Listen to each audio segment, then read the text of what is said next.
have your Bibles, turn with me to the book of Romans. Romans chapter 12.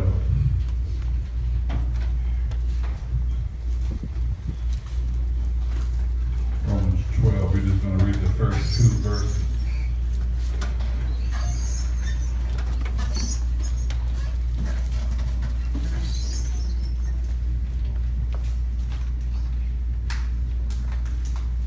Romans chapter 12, verses 1 and verses 2. When you have it, say amen. Amen. Need a little bit more time, say wait a minute. Romans chapter 12, the first verse says, I beseech you, therefore, brethren, by the mercies of God, that you present your bodies a living sacrifice, holy, acceptable unto God, which is your reasonable service.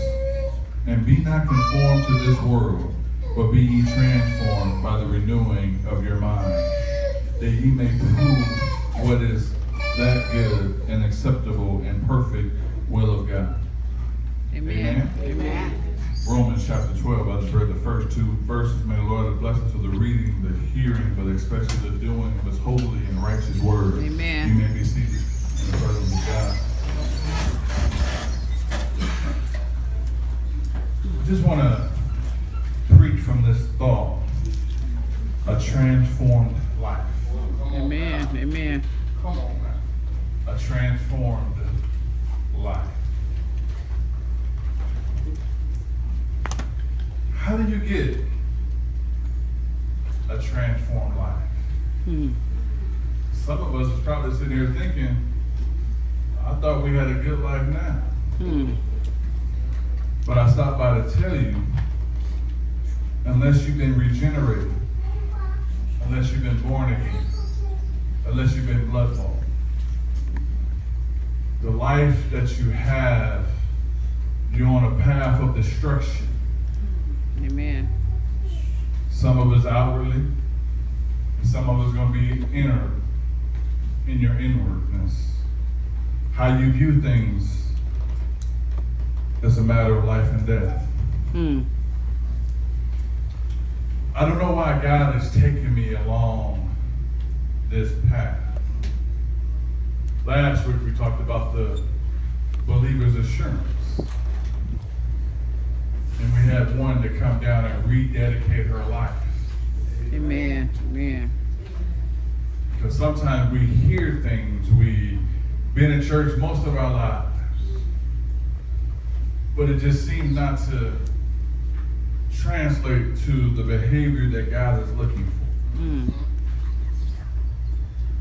So I'm going to take my time and make sure we have a full understanding Amen. of who God is and what he's supposed to produce in your life. Amen. This particular epistle or letter was written by the Apostle Paul. Paul was intelligent, Paul was articulate, and committed to his calling. Like a skilled lawyer, he presented the case for the gospel clearly and forthrightly in his letters to the believers in Rome. What I like about Paul is Paul just put the facts on the table, and you have to make a decision if you're going to do it or not. He don't have to trick you. He's not trying to con you. He ain't trying to persuade you. The facts is on the table. Amen. And you just have to make a decision. Either I'm going to follow God or I'm going to walk away. Amen. And I know people don't like hearing that. But what is the alternative? Because some of us live wayward lives. Some of us live double lives. Some of us sit on the fence. We like the world so much we can't even discern what's the world and what is spiritual now. We start making excuses instead of making it happen. All I'm trying to say is Paul had love for the Roman colony.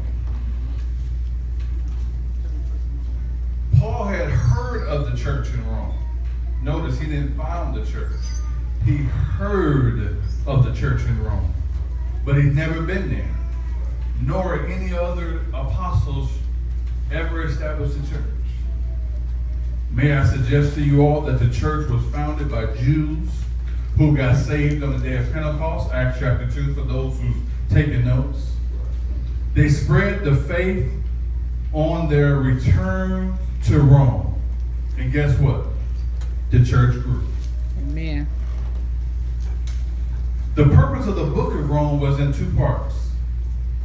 The first part teaches that the believers what to believe. That's Romans chapter 1 all the way to chapter 11. And the second part deals with how believers should conduct themselves in the world. The book of Romans arms the Christian with everything one needs to live a transformed life. I'm going to march through each chapter. Is that all right? Amen. Chapter 1, Paul talks about the sinfulness of mankind.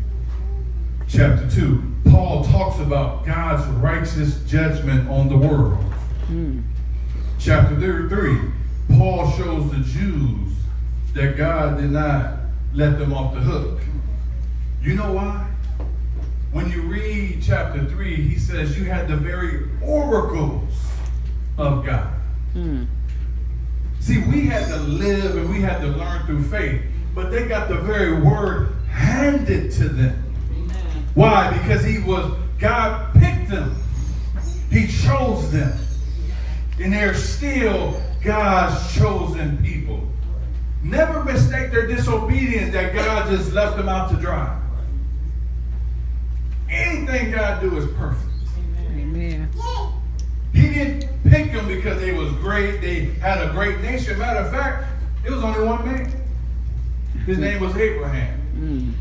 His very name means the father of nations. Amen? Amen. And when you creep down to chapter 3 and 23, it says, for all have sinned and come short of the glory of God. Chapter 4, Paul shows us that Abraham was justified by faith because faith was credited to him for righteousness. Understand this, your works will never get you brownie points in God's heaven. Amen.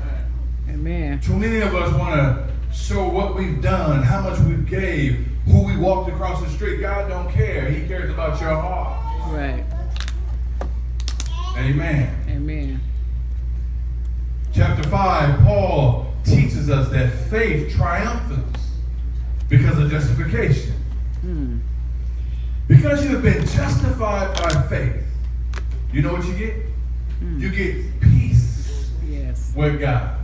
Anybody want peace in their home? Amen. Peace on their job? Amen. Peace, peace, peace. Some of us are warned within ourselves. Some of us are living on the edge, ready to throw in the towel.